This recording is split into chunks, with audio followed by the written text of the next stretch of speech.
আসসালামু আলাইকুম রহমতুল্লাহ।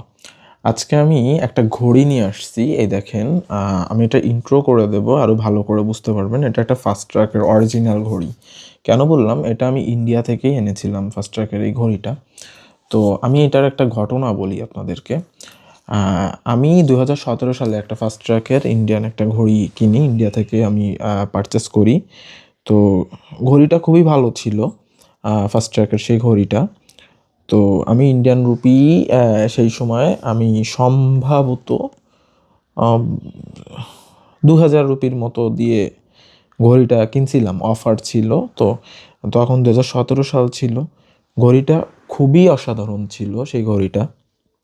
মনে করেন যে আমি সেটা বছর 3 বছরের মতো ইউজ করছি।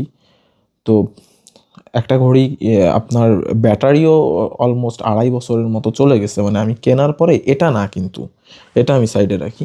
তো আমি কেনার পরে মোটামুটি ওটা 2.5 বছরের মতো ব্যাটারিটা স্টে করে, তারপরে ব্যাটারিটা চেঞ্জ করে আনছিলাম ইন্ডিয়া থেকে। এরপরে কি হয়েছে, বাংলাদেশে যে ইজি বাইক আছে অটোগুলা, হঠাৎ করে একদিন অটোর ভেতরে আমার ওই ঘড়িতে ঘাই লেগে ঘড়ির হচ্ছে বেল্টের এখান থেকে ছিঁড়ে যায়।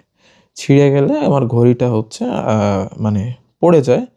তো পড়ে যাওয়ার কারণে আসলে আমি পরে খেয়াল করতে পারিনি, ঘড়িটা আমি তুলতে পারিনি।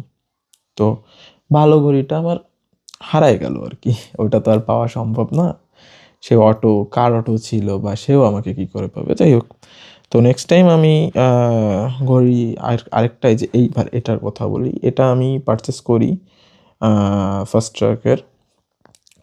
এটা মনে হয় আমি 23 সালে কিনছি এই ঘড়িটা ফার্স্ট ট্র্যাকের। এটা অফার টফার দিয়ে এটার প্রাইস নিছিল আপনার, অরিজিনাল কিন্তু, এই যে বেল্টেও ফার্স্ট ট্র্যাকের অরিজিনাল লোগো লেখা আছে, এই যে চিহ্ন টিহ্ন দেওয়া, এই যে ইন্ডিয়া থেকেই আমি কিনছি, ঠিক আছে, কলকাতা থেকে।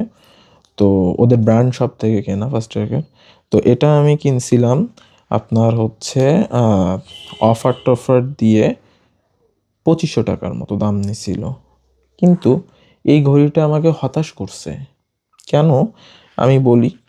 প্রথমত, আমি এই ঘড়িটার ব্যাটারিটা আমার 1 বছরের ভিতরে ডাউন হয়ে যায়, তারও কম সময়ের ভিতরে। আমি বুঝলাম না যে কেন ডাউন হয়ে গেল, ঠিক আছে। তো তারপরে আমি বাংলাদেশ থেকে, এখন তো ইন্ডিয়ায় ঢোকা যায় না, বাংলাদেশ থেকে ভালো মানের ব্যাটারি লাগাইছি। প্রায় 150 টাকার মতো নিছে এর ব্যাটারি একটা। তো লাগালাম, ব্যাটারি ভালো চলছিল। হঠাৎ করে একদিন দেখি, এই দেখেন এখান থেকে ছিঁড়ে গেছে, এই যে বেল্টের, ঠিক আছে, এই যে এখান থেকে ছিঁড়ে গেছে। এটা এখন আর পরতে পারতেছি না। তো তারপরে আমি সুপার গ্লু দিয়ে কয়দিন চালাই দিছিলাম, আবারও ছিঁড়ে গেছে। এখন এই যে বেল্ট, এই বেল্ট আবার বাংলাদেশে পাওয়া যায় না, ঠিক আছে। এই বেল্ট পাওয়া যায় না, ওখানে যে নিতে হবে। তো আমি কিনতে পারিনি এই বেল্ট। তো এই একটা হতাশার জায়গা। তারপরে কি হয়, একদিন বৃষ্টিতে হালকা পাতলা ভিজছে, ঘড়ি আর চলে না। তাই বললাম, ভাই ওয়াটারপ্রুফ ঘড়ি, ঠিক আছে, ওয়াটার রেজিস্ট্যান্ট, আগেরটায় তোমার এরকম হয়নি, এটা এরকম কেন হলো? তো সেও বলতে পারতেছে না। সে বলতেছে যে আপনি একবার খুলে ব্যাটারি লাগাইছেন, তো এই জন্য আপনার হয়তো বা, মানে কি বলে যে, ঘড়ির ওয়াটারপ্রুফ জিনিসটা নষ্ট হয়ে গেছে, এই জন্য হচ্ছে হয়তো পানি ঢুকছে, এই জন্য আপনার ঘড়ি চলতেছে না।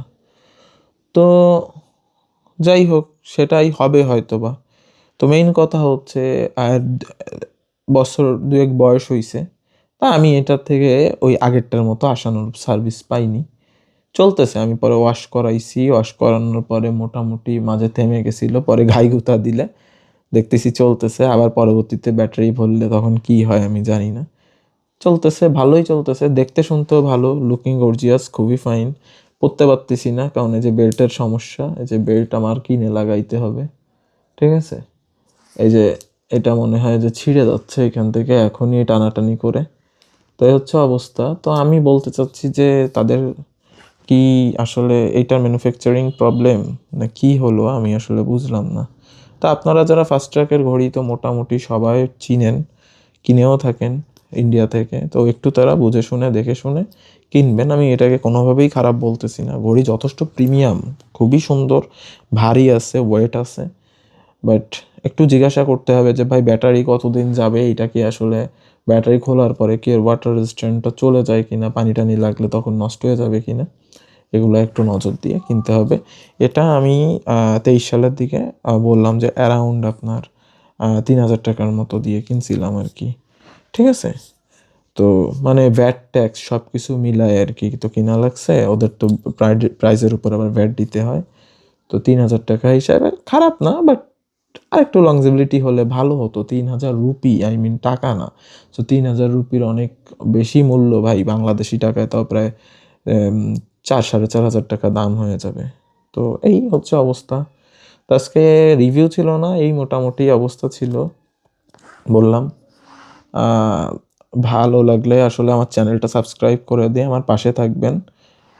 এই তো একটু সাবস্ক্রাইব করে দেন ভাই, পাশে থাকেন। পরবর্তী ভিডিওতে ইনশাল্লাহ আবার দেখা হবে। আল্লাহ হাফেজ।